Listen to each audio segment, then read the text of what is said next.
How to log out your account in HeyGen. If you are willing to log out your account in HeyGen, simply follow these instructions. First, open any browser. Here I am using Google Chrome. Now on the search bar, type in HeyGen. Now open HeyGen website, which is this one. After that, make sure that you have logged into your account. Now you can see your profile here on the top left option. Click on your profile. Now you can see different options here. You can also see logout option there. Click on this option to log out your account from HeyGen. After that, you can see you have been logged out from HeyGen.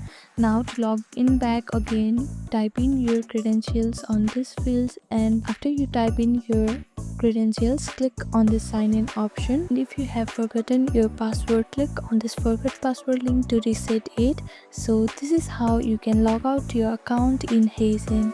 Thank you for watching this video. Please do not forget to like, share and subscribe to our channel, and comment down below if you have any other queries. Thank you.